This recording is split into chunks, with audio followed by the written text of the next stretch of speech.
মুক্তিযুদ্ধ বিষয় নিয়ে যে 50টি প্রশ্নের উত্তর আপনাকে জানতেই হবে বিগত সালের চাকরির পরীক্ষার বারবার আসা সেই প্রশ্ন 50টি নিয়ে আপনাদের সামনে আজকে উপস্থাপন করব। তো চলুন দেখে আসা যাক। তো 1 নম্বরে, বাংলাদেশের স্বাধীনতার স্থপতি তথা জাতির জনকের নাম কি? উত্তর, বঙ্গবন্ধু শেখ মুজিবুর রহমান। 2 নম্বর, বাংলাদেশের মুক্তিযুদ্ধের সময় ঢাকা কোন সেক্টরের অধীনে ছিল? উত্তর, 2 নম্বর সেক্টর। 3 নম্বর, অপারেশন সার্চলাইটের পরিকল্পনাকারী কে ছিলেন? উত্তর, ইয়াহিয়া খান। 4 নম্বর, সর্বকনিষ্ঠ খেতাবধারী মুক্তিযোদ্ধার নাম কি? উত্তর, শহীদুল্লাহ ইসলাম। বীর প্রতীক 12 বছর। 5 নম্বর, 7ই মার্চ রেসকোর্স ময়দানে উপস্থিত লোকসংখ্যা কত ছিল? উত্তর, প্রায় 10 লক্ষ।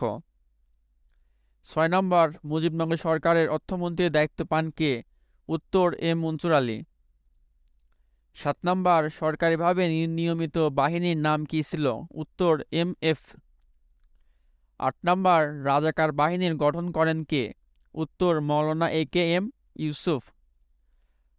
9 নম্বর, 1971-এ ভারতীয় বিমান ঘাঁটিতে পাকিস্তান বোমা হামলা চালায় কবে? উত্তর, 3রা নভেম্বর। 10 নম্বর, মুক্তিযুদ্ধ জাদুঘর ঢাকার কোন এলাকায় অবস্থিত? উত্তর, সেগুনবাগিচা। 11 নম্বর, কোন নেতা নির্বাচিত দলের কাছে ক্ষমতা হস্তান্তর বানচাল করতে ইয়াহিয়া খানের সাথে ষড়যন্ত্র করেন? উত্তর, জুলফিকার আলী ভুট্টো। 12 নম্বর, মুজিবনগর সরকারের রাষ্ট্রপতি কে নিযুক্ত হন? উত্তর, বঙ্গবন্ধু শেখ মুজিবুর রহমান।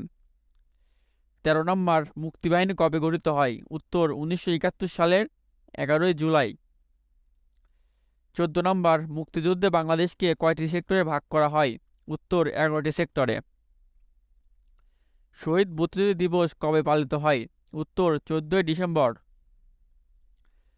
16 নম্বর, মুক্তিযুদ্ধে কত লোক প্রাণ হারায়? প্রায় 30 লাখ মানুষ প্রাণ হারায়। 17 নম্বর, মুক্তিযুদ্ধে বীর সূত্রক উপাধি কয়টি? উত্তর, 4টি। 18 নম্বর, মুক্তিযোদ্ধাদের কাছে প্রিয় ধ্বনি ছিল কোনটি? উত্তর, জয় বাংলা। 19 নম্বর, যৌথ বাহিনী গঠিত হয়েছিল কবে?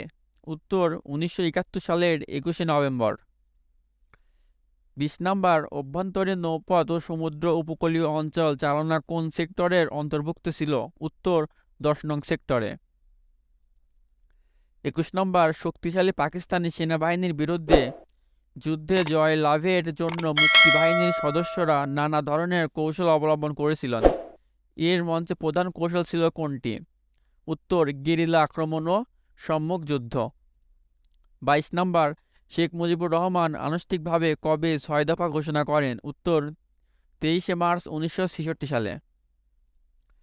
23 নম্বর, মুজিবনগর সরকারের রাষ্ট্রপতি অনুপস্থিতিতে কি অস্থায়ী রাষ্ট্রপতির দায়িত্ব পালন করেন? উত্তর, সৈয়দ নজরুল ইসলাম। 24 নম্বর, ফোর্সের অধিনায়ক কে ছিলেন? ফোর্সের অধিনায়ক ছিলেন উত্তর, মেজর খালেদ মোশাররফ। 25 নম্বর, মুক্তিবাহিনীর নিয়মিত বাহিনী কোনটি ছিল? উত্তর, মুক্তিফৌজ। তো 26 নম্বর থেকে প্রশ্নগুলো শুরু করার আগে সবার প্রতি একটাই রিকোয়েস্ট, যারা আমার এই চ্যানেলে নতুন, চ্যানেলটি এখনো সাবস্ক্রাইব করেনি, চ্যানেলটি সাবস্ক্রাইব করে পাশে থেকে বেল আইকনটি অন করে দিবেন।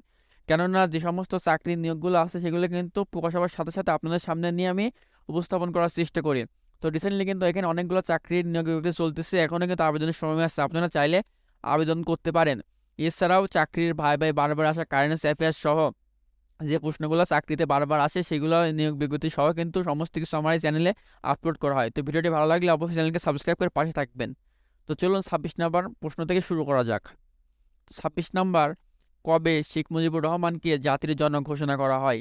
উত্তর, 3 মার্চ 1971 সালে।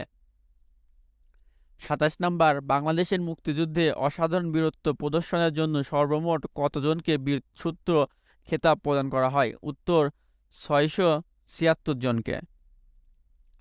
28 নম্বর, মুক্তিযুদ্ধে বীর প্রতীক খেতাবপ্রাপ্ত 2 জন নারী মুক্তিযোদ্ধা কে কে? উত্তর, ডাক্তার সিতারা বেগম ও তারামন বিবি। 29 নম্বর, কত তারিখে বাংলাদেশে প্রথম সাধারণ নির্বাচন অনুষ্ঠিত হয়? 7 মার্চ 1973 সালে। 30 নম্বর, বাংলাদেশের গণপ্রজাতন্ত্রের ঘোষণা হয়েছিল? উত্তর, 17 এপ্রিল 1971 সালে। মুক্তিযুদ্ধকালে বাংলাদেশ সরকারের সর্বদলীয় উপদেষ্টা কমিটির চেয়ারম্যান কে ছিলেন? উত্তর মাওলানা আব্দুল হামিদ খান ভাসানী।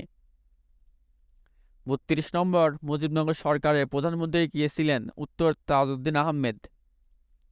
বাংলাদেশের মুক্তিযুদ্ধের প্রথম শত্রুমুক্ত জেলার নাম? যশোর। মুজিবনগর সরকার কোন দেশে মিশন স্থাপন করেছিল? উত্তর যুক্তরাজ্য। ৩৫ নম্বর, ১৯৭১ সালে ২৫শে মার্চ রাতে পাকিস্তানি সামরিক অভিযানের সাংকেতিক নাম কি? উত্তর অপারেশন সার্চলাইট। ৩৬ নম্বর, কখন মুক্তিযুদ্ধের বিরোধীকারী মালিক মন্ত্রিসভা থেকে পদত্যাগ করেন? উত্তর ১৪ ডিসেম্বর। ৩৭ নম্বর, শরণার্থী কর আইন আরোপ করেছে কোন সরকার? উত্তর ভারত সরকার। মার্ক টলি কোন সংবাদ মাধ্যমের সাংবাদিক? বিবিসি। ৩৯ নম্বর, সাইমন রিং কি ছিলেন? উত্তর ব্রিটিশ সাংবাদিক। ৪০ নম্বর, বাংলাদেশের মুক্তিযুদ্ধ বীরত্ব খেতাব লাভকারী একমাত্র বিদেশি নাগরিক কোন দেশের? উত্তর ডাচ। ৪১ নম্বর, মুক্তিযুদ্ধের সময় ব্রিগেড আকারে মোট কয়টি কোর্স গঠিত হয়েছিল? উত্তর ৩টি। ৪২ নম্বর, আত্মসমর্পণের পরে পাকিস্তানিদের যুদ্ধবন্দী হিসেবে কোথায় নিয়ে যাওয়া হয়? উত্তর ঢাকা সেনানিবাসে। ৪৩ নম্বর, বাংলার মুক্তি সনদ হিসেবে কি পরিচিত? উত্তর ৭ই মার্চের ভাষণ। ৪৪ নম্বর, সম্প্রতি কোন দেশে একটি সড়কের নামকরণ করা হয়েছে বাংলাদেশ স্টেট? উত্তর আইভরি কোস্ট। ৪৫ নম্বর, কে ভারত থেকে আত্মসমর্পণ দলিল নিয়ে আসেন? উত্তর মেজর জেনারেল জ্যাকব। ৪৬ নম্বর, ১৯৭১ সালে ২২শে মার্চ আলোচনার উদ্দেশ্যে ঢাকা আগমন কোন নেতার সাথে সম্পৃক্ত? উত্তর জুলফিকার আলী ভুট্টো। ৪৭ নম্বর, মুক্তিযুদ্ধের সময় বহির্বিশ্বে জনমত তৈরিতে কার নাম জড়িত? উত্তর বিচারপতি আবু সাইদ চৌধুরী। ৪৮ নম্বর, মুক্তিযুদ্ধ ভিত্তিক জাদুঘর গৌরবাঙ্গন শাশ্বত বাংলা এবং ভাস্কর চেতন কোথায় অবস্থিত? উত্তর যশোর, রংপুর ও ময়মনসিংহ সেনানিবাস। ৪৯ নম্বর, এমভি সোয়াদ চট্টগ্রামে পৌঁছে কত তারিখে? উত্তর ৩রা মার্চ। ৫০ নম্বর, অপারেশন জ্যাকপটে মোট কতটি পাকিস্তানি জাহাজ ধ্বংস করে? উত্তর ৬০টি। তো বন্ধুরা, আজকে এই ৫০টি প্রশ্ন ছিল আপনাদের জন্য। আশা করি সবার উপকৃত হবে। অবশ্যই ভালো লাগলে কিন্তু এই চ্যানেলটি সাবস্ক্রাইব করে পাশে থাকবেন। তো ধন্যবাদ সবাই।